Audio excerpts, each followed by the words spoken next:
Hi sir, ನಮಸ್ಕಾರ. ಇವತ್ ಇವತ್ತಿನ ಒಂದು ವಿಡಿಯೋದಲ್ಲಿ ಜಾತಕದಲ್ಲಿ ವೃತ್ತಿಯಲ್ಲಿ ಸಮಸ್ಯೆ ಆಗುವುದು, ವೃತ್ತಿಯಲ್ಲಿ ಅಡೆತಡೆ ಆಗುವುದು, ವೃತ್ತಿಯಲ್ಲಿ ಪದೇ ಪದೇ ವೃತ್ತಿಯನ್ನ ಚೇಂಜ್ ಮಾಡಬೇಕಾಗಿ ಬರುವುದು ಇದಕ್ಕೆಲ್ಲ ಒಂದು ಯಾವ ತರ ಒಂದು ರೀಸನ್ ಇರ್ತದೆ, ಇದಕ್ಕೆಲ್ಲ ಒಂದು ಯಾವ ಒಂದು ಗ್ರಹ ಸ್ಥಿತಿ ಕಾರಣ ಆಗುತ್ತೆ ಅಂತ ವಿಡಿಯೋದಲ್ಲಿ ಡೀಟೇಲ್ ಆಗಿ ತಿಳ್ಕೊಳ್ಳೋಣ. ವೃತ್ತಿಯಲ್ಲಿ ಸಮಸ್ಯೆ ಅಥವಾ ವೃತ್ತಿಯಲ್ಲಿ ಅಡೆತಡೆ ಆಗುವಂತ ಒಂದು ಯೋಗ. ಸಾಮಾನ್ಯವಾಗಿ ಉದ್ಯೋಗವನ್ನು ನಾವು 6ನೇ ಮನೆಯಿಂದ ನೋಡ್ತೀವಿ. ಉದಾಹರಣೆಗೆ ಇದು ಲಗ್ನ ಅಂತ ತಿಳ್ಕೊಂಡ್ರೆ ಇದು 1ನೇ ಮನೆ ಆಗುತ್ತೆ. 6ನೇ ಮನೆ ಅಂದ್ರೆ 1, 2, 3, 4, 5, 6. ಈ 6ನೇ ಮನೆ ಅಂದ್ರೆ ಅದು ವೃತ್ತಿ ಅಂತ ಹೇಳ್ಬೋದು. 6ನೇ ಮನೆ ಅಂದ್ರೆ ಉದ್ಯೋಗ. ಮತ್ತು 10ನೇ ಮನೆ ಕೂಡ ವೃತ್ತಿಯನ್ನ ಸೂಚಿಸ್ತದೆ. 6, 7, 8, 9, 10. ಈ 10ನೇ ಮನೆ ಕೂಡ ವೃತ್ತಿಯನ್ನ ಸೂಚಿಸ್ತದೆ. ಇದೆರಡು ಕೂಡ ವೃತ್ತಿಯನ್ನ ಸೂಚಿಸುವಂತ ಒಂದು ಗ್ರಹಗಳು. ಈ 6ನೇ ಮನೆ ಅಧಿಪತಿ ಏನಾದರೂ ಬಾಧಿತವಾಗಿದ್ರೆ, ವೀಕ್ ಇದ್ರೆ ನಿಮ್ಗೆ ವೃತ್ತಿಯಲ್ಲಿ ಸಮಸ್ಯೆ ಆಗುತ್ತೆ. 6ನೇ ಮನೆ ಅಧಿಪತಿ ಏನಾದರೂ ಬಾಧಿತವಾಗಿದ್ರೆ, ಉದಾಹರಣೆಗೆ ಇಲ್ಲಿ 6ನೇ ಮನೆ ಅಧಿಪತಿ ಬಂದ್ಬಿಟ್ಟು ಶುಕ್ರ.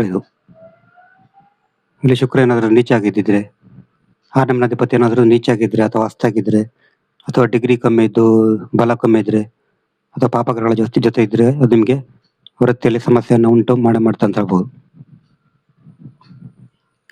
ಈಗ ಈ ತರದಾಗ ಏನಾಗುತ್ತೆ ಅಂದ್ರೆ ಅವ್ರಿಗೆ ಕೆಲಸದಲ್ಲಿ ಪ್ರಾಬ್ಲಮ್ ಆಗುತ್ತೆ, ವರ್ಕಲ್ಲಿ ಪ್ರಾಬ್ಲಮ್ ಆಗುತ್ತೆ. ಈ ತರ ಎಲ್ಲ ಆಗುವಂತ ಒಂದು ಚಾನ್ಸ್ ಬಹುತೇಕ ಇರ್ತದೆ. 6ನೇ ಮನೆ ಏನಾದ್ರು ಬಾಧಿತವಾಗಿದ್ರೆ ಅಥವಾ 6ನೇ ಮನೆಯಲ್ಲಿ ಏನಾದ್ರು ಪಾಪಗ್ರಹಗಳು ಈ ತರ ಏನಾದ್ರು ಇದ್ರೆ ನಿಮ್ಗೆ ವೃತ್ತಿಯಲ್ಲಿ ಸಮಸ್ಯೆ ಆಗುತ್ತೆ. ನಂತರ 10ನೇ ಮನೆ. ಈ 10ನೇ ಮನೆ ಅಧಿಪತಿ ಏನಾದ್ರು ಬಾಧಿತವಾಗಿದ್ರೆ, ಉದಾಹರಣೆಗೆ 10ನೇ ಮನೆ ಅಧಿಪತಿ ಏನಾದ್ರು ದುರ್ಬಲ ಆಗಿದ್ರೆ, ನೀಚ ಆಗಿದ್ರೆ, ಉದಾಹರಣೆಗೆ ಇಲ್ಲಿ 10ನೇ ಮನೆ ಅಧಿಪತಿ ಯಾರಾಗ್ತಾರೆ? ಬುಧ ಏನಾದ್ರು ಇಲ್ಲಿದ್ರೆ ನೀಚ ಆಗತ್ತೆ. ಆವಾಗ ನಿಮಗೆ ವೃತ್ತಿಯಲ್ಲಿ ಸಮಸ್ಯೆ ಆಗ್ಬೋದು. 10ನೇ ಮನೆಯಲ್ಲಿ ಏನಾದ್ರು ಪಾಪಗ್ರಹಗಳಿದ್ರೆ ಅಥವಾ ಪಾಪಗ್ರಹಗಳ ದೃಷ್ಟಿ ಇದ್ರೆ ನಿಮ್ಗೆ ವೃತ್ತಿಯಲ್ಲಿ ಸಮಸ್ಯೆ ಕೊಡುವಂತ ಚಾನ್ಸ್ ಇರ್ತದೆ.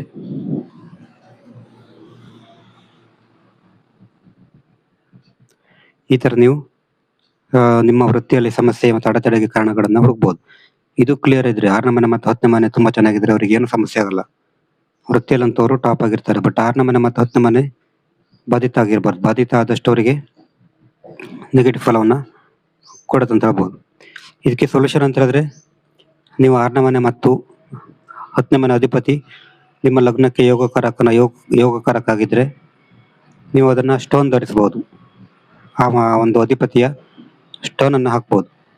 ಬಟ್ ಅದು ನಿಮ್ಗೆ ಯೋಗಕಾರಕ ಅಲ್ಲ, ಮಾರಕ ಆಗಿದ್ರೆ ನೀವು ಆ ಗ್ರಹದ ಪರ್ಟಿಕ್ಯುಲರ್ ಮಂತ್ರವನ್ನ, ಆ ಗ್ರಹಗಳ ಮಂತ್ರವನ್ನ ನೀವು ಡೈಲಿ ಒಂದು 108 ಬಾರಿ ಚಾಂಟ್ ಮಾಡ್ಬೇಕು. 108 ಟೈಮ್ಸ್.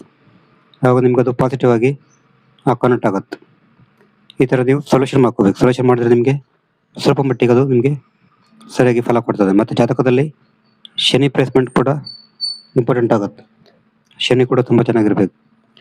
ಇದು ಜಾತಕದಲ್ಲಿ ವೃತ್ತಿ ಸಮಸ್ಯೆ ಮತ್ತು ಕೆರಿಯರ್ ಅಲ್ಲಿ ಪ್ರಾಬ್ಲಮ್ ಆಗುವಂತ ಒಂದು ಯೋಗ. ನಿಮ್ಗೆ ಏನೋ ಜಾತಕ ವಿಷಯ ಮಾಡ್ಬೇಕಂದ್ರೆ ಒಂದು ವರ್ಷ ಸಂಖ್ಯೆ 70 906 37 934 ಈ ನಂಬರಿಗೆ ವಾಟ್ಸಪ್ ಅಥವಾ ಕಾಲ್ ಮಾಡಿದ್ರೆ ಜಾತಕದ ಬಗ್ಗೆ ತಿಳಿಸಿಕೊಡ್ತೇವೆ. ನೆಕ್ಸ್ಟ್ ಬೇರೆ. ನಮಸ್ಕಾರ.